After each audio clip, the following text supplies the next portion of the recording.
एक मनहूस लड़की।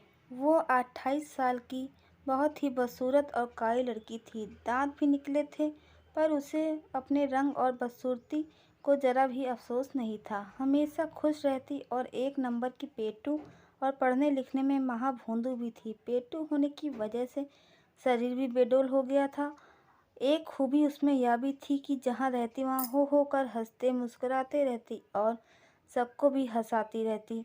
उस नेक दिल लड़की का एक शौक भी था, खाना बनाने का। खूब मन से खाना बनाती, बड़े चाव से मसाला पीसती, खाना बनाने की किताबें पर खूब ध्यान लगाकर पढ़ती। टीवी रेडियो पर भी पाक कला के प्रोग्राम बड़े मनोयोग से देखती सुनती। उसे कोई भी खाना बनाना होता तो बड़े प्रेम से बनाती। आटा गूंथती, बड़े प्यार से गीत गुनगुनाते हुए कम आंच पे पूरियां तलती। सब्जी, चटनी, खीर हो या मटर पनीर, सब कुछ लाजवाब बनाती।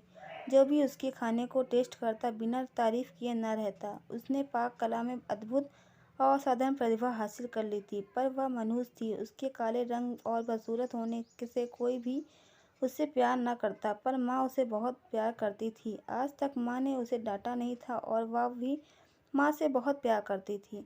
हर बार की तरह आज सुबह भी उसकी शादी के लिए जो लोग आए थे, उन सब ने खाने की बहुत तारीफ की, लेकिन लड़की को देखकर नाक मुंह सिकोड़कर चले गए।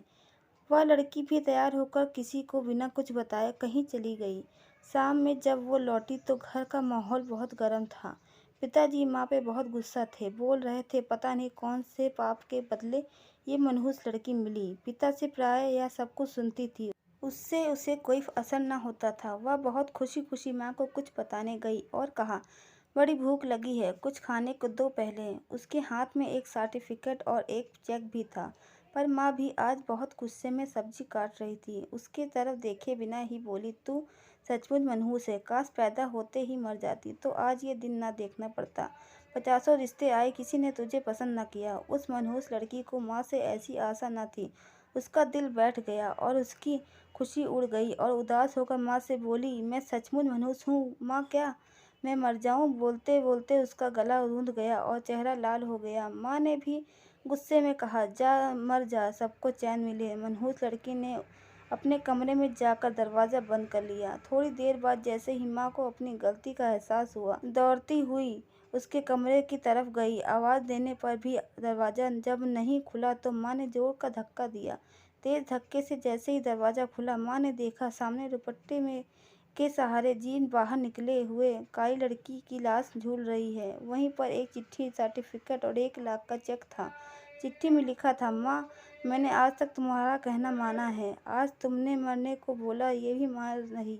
अब तुम मनहूस लड़की की माँ नहीं कहलाओगी। मैंने पढ़ने की बहुत कोशिश की, पर मेरे दिमाग में कुछ जाता है नहीं। पर भगवान ये मुझे ऐसा बनाया है, मेरा क्या कसूर? मुझे सबने काली, मनहूस, भोंदू सब कुछ कहा, बुरा ना लगा, पर तुम्हारे मुंह से सुनकर मुझे बहुत बुरा लगा, मेरी प्यारी माँ। और हाँ, आज नेशनल लेवल के खाने बनाने वाली प्रतियोगिता में मुझे फर्स्ट प्राइज़ और 1 लाख रुपए का चेक मिला है। साथ में 5 स्टार में मास्टर शेफ़ की नौकरी भी। और पता है माँ, आज मेरी ज़िंदगी की सबसे खुशी का दिन था, क्योंकि पहली बार वहाँ सबने मुझे कहा था, देखो ये कितनी भाग्यशाली लड़की। दोस्तों, अगर हमारी कहानी आपको पसंद आई हो तो हमारे चैनल को सब्सक्राइब ज़रूर करिएगा और इस कहानी को दोस्तों के साथ शेयर ज़रूर करें। धन्यवाद।